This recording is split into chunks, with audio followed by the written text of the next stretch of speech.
ونستغفره ونعوذ بالله من شرور أنفسنا وسيئات أعمالنا من يهده الله فلا مضل له ومن يضلل فلا هادي له وأشهد أن لا إله إلا الله وحده لا شريك له وأشهد أن محمدا عبده ورسوله يا أيها الذين آمنوا اتقوا الله حق تقاته ولا تموتن إلا وأنتم مسلمون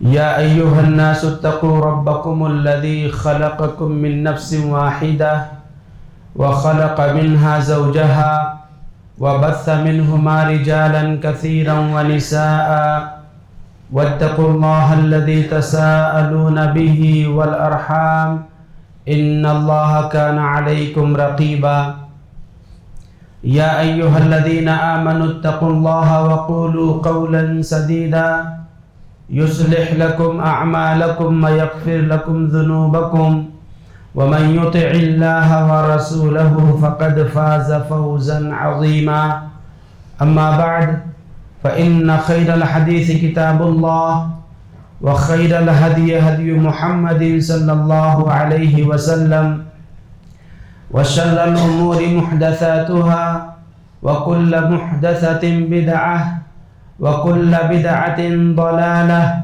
وكل ضلالة في النار أعوذ بالله من الشيطان الرجيم بسم الله الرحمن الرحيم قاف والقرآن المجيد بل عجبوا أن جاءهم منذر منهم فقال الكافرون هذا شيء عجيب أإذا متنا وكنا ترابا ذلك رجع بعيد قد علمنا ما تنقص الأرض منهم وعندنا كتاب حفيظ بل كذبوا بالحق لما جاءهم فهم في أمر مريج أفلم ينظروا إلى السماء فوقهم كيف بنيناها وزيناها وما لها من فروج والأرض مددناها وألقينا فيها رواسي وأنبتنا فيها من كل زوج بهيج تبصرة وذكرى لكل عبد منيب ونزلنا من السماء ماء مباركا فأنبتنا به جنات وحب الحصيد والنخل باسقات لها طلع نضيد رزقا للعباد وأحيينا به بلدة ميتا كذلك الخروج كذبت قبلهم قوم نوح وأصحاب الرس وثمود وعاد وفرعون وإخوان لوط وأصحاب الأيكة وقوم تبع كل كذب الرسل فحق وعيد أفعينا بالخلق الأول بل هم في لبس من خلق جديد وقال النبي صلی اللہ علیہ وسلم الحیاء شعبۃ من الایمان. ہر قسم کی حمد و ثنا، بڑائی اور بزرگی، عظمت و کبریائی اللہ رب العالمین کے لیے لائق و سزاوار ہے، جو اس کائنات کا تنہا خالق و مالک ہے، ہم سب کا روزی رساں ہے، ہمارے معاملات کی دیکھ بھال کرنے والا ہے. سبحان اللہ و بحمدہ سبحان اللہ العظیم. بعد درود و سلام نازل ہو اللہ کے تمام انبیاء کرام پر، خصوصاً آخری نبی حضرت محمد مصطفیٰ صلی اللہ علیہ وسلم پر. اللہم صلی علی محمد وعلی آل محمد کما صلیت علی ابراہیم وعلی آل ابراہیم انک حمید مجید. اللہم بارک علی محمد وعلی آل محمد کما بارکت علی ابراہیم وعلی آل ابراہیم انک حمید مجید. محترم حضرات، حیا جسے ہم شرم کہتے ہیں، یہ حیا مکارم اخلاق کا سرچشمہ ہے. حیا یہ ایمان کی ایک شاخ ہے، اسلام کا شعار ہے، نفاق سے محفوظ رکھنے والی چیز ہے، جنت میں لے جانے والا